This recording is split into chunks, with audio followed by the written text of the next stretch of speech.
What if I told you there was once a king so physically deformed that his own people believed he was cursed by the devil himself?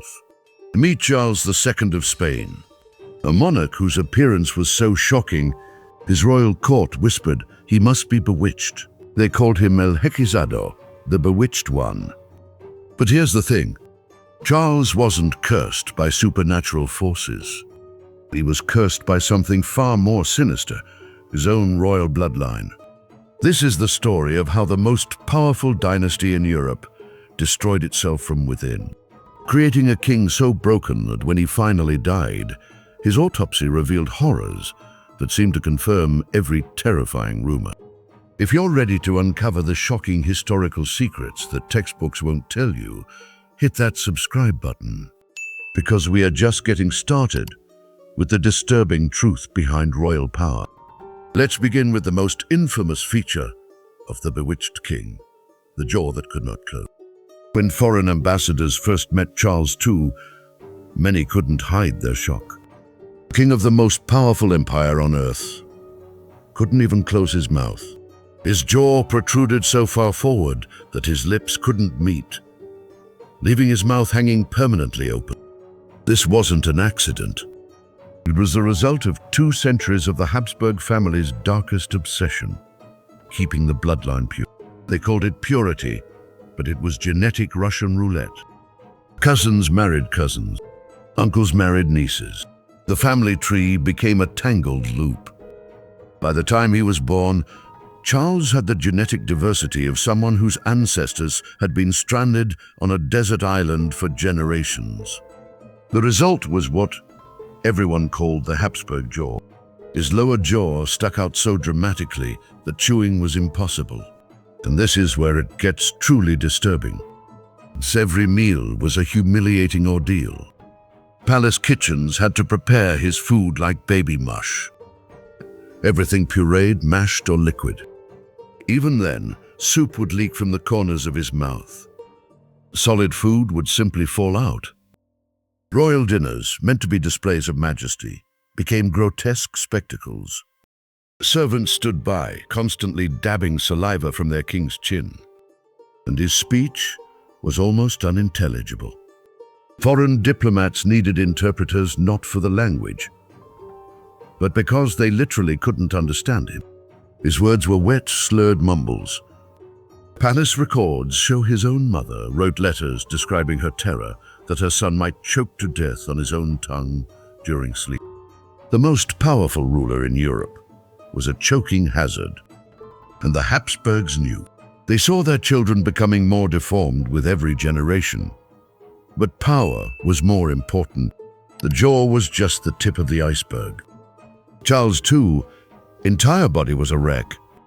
At 35 years old, he looked like a sick child, stretched and twisted. He barely reached 5 feet tall. His head was massive compared to his frail body, bobbing on a neck so weak it could barely support the weight. He couldn't even walk until he was 8 years old. Think about that. He spent nearly a decade unable to support his own body. When he finally did walk, it was a shuffle. His spine was so curved, he appeared permanently hunched over, carrying the invisible burden of his own genetics. The mental effects were just as devastating. He had the intellectual capacity of a child. He couldn't read until age 10. Tutors described teaching him as attempting to fill a broken vessel.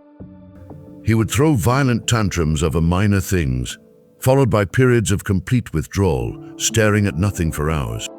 Even his hair grew in thin, patchy clumps, falling out regularly. Court painters did their best, but no amount of flattery could hide the truth. As he aged, he was actively deteriorating. His body seemed to be shutting down. Doctors had no explanation. They were witnessing a living human whose genetics had failed so completely. It was a miracle he was alive at all.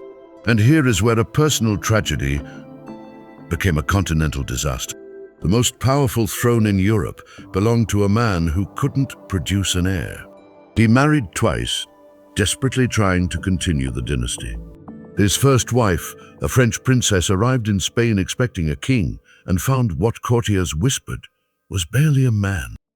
The wedding night was a disaster. The same genetic mutations that twisted his body had left him functionally impotent. His reproductive organs were described by doctors as infantile, but the court couldn't admit this.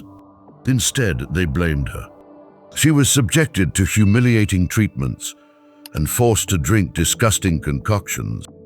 The stress was devastating. She died mysteriously at age 26. Charles was quickly remarried. His second wife, Maria Anna of Neuburg, wrote private letters describing a horror at her husband's condition and her realization that an heir was impossible. Meanwhile, the rest of Europe was watching, waiting. Every major power knew that when Charles died, the throne would be up for grabs. An unimaginably bloody war was brewing, just waiting for one man's final breath. The irony is staggering.